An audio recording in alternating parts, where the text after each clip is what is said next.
Hi, everybody. How you doing?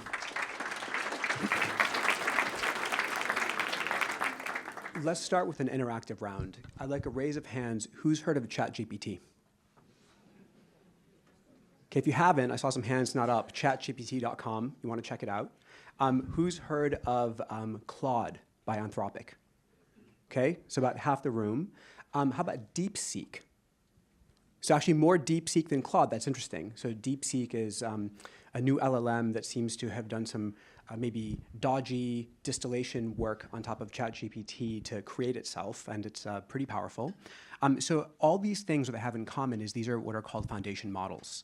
And generally, big companies, hyperscalers like a Google or OpenAI is becoming one, Amazon, Microsoft, they have these foundation models. And so one way of working in AI is to actually be part of the team that builds these things.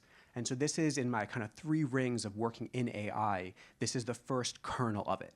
So do you want to be a researcher, machine learning, computer science, data science, working in building these models?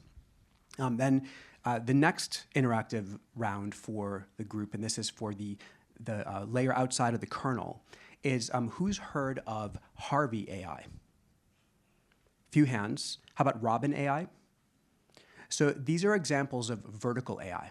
And so this is taking these underlying foundation models, and those are 2 examples of legal AI. So if you have a contract, you want to look at your lettings agreement, you want to look at your employment agreement, and you want to see, is there anything that's missing or dodgy in this contract? You put it in there, and it can tell you what you should be looking out for.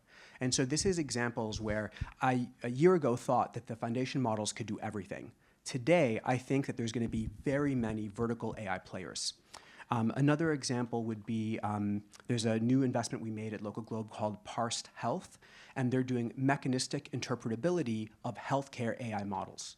So they can look at what is happening in an AI model, they can label it, create weighted causal graphs inside of it, and they can help a clinician look at an MRI scan or notes from a patient interaction, and they can help understand how the AI made the decisions that it made. And so it's incredibly powerful tools with audit trails and understanding of what this AI is doing for healthcare. So you're going to see, I think, a lot of these vertical AI plays. So there's something you care about, whether it's climate sustainability, doing something in healthcare, helping legal, accounting. These are vertical plays that will use AI as the underlying engine. And I think there's going to be many more jobs in vertical AI than in the core kernel of building the foundation models. And then this is a kind of cheeky question for you. Who's heard of Nando's? Okay, so I confirmed it on LinkedIn today. Nando's has an AI team, right? You might not have expected that, but they actually have a pretty big AI team. And they're doing a lot in terms of, is it fraudulent activity happening on the Nando's website? Is it improving their margins by using some kind of AI automation for their marketing campaigns, optimizing their paid advertising spend? Is it about using AI for improving the recruiting process? Is it about AI for optimizing the distribution of their supply chain so there's less waste? So there are all kinds of ways that you'll see every business that's going to be using AI. So I think the most jobs in AI will be in that third outer ring, and it's going to be the application of AI for specific business problems. And then, so the next 3 I want to give you is the skills I think will be very helpful for working in AI. And I was really proud of myself. I thought I had some cutting insights, but all today, every speaker and even the surveys from both the students and the industry panelists all said the same thing. EQ is one of the most important things.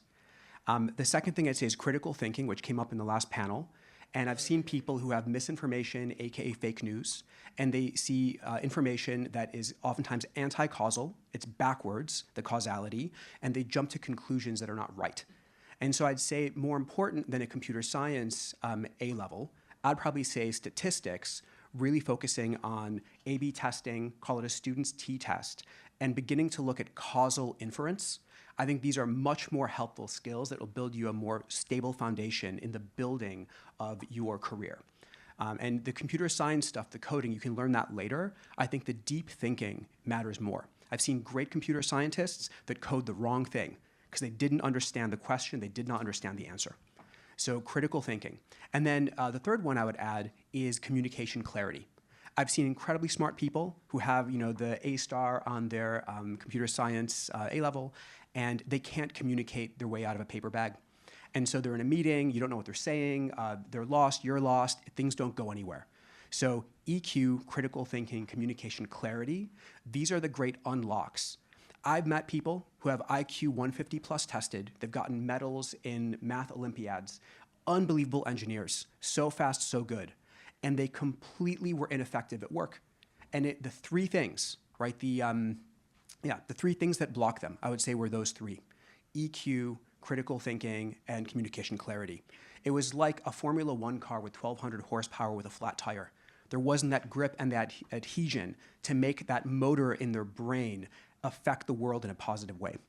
So it's a little bit of a, hopefully helpful guide, and that's all I had for today.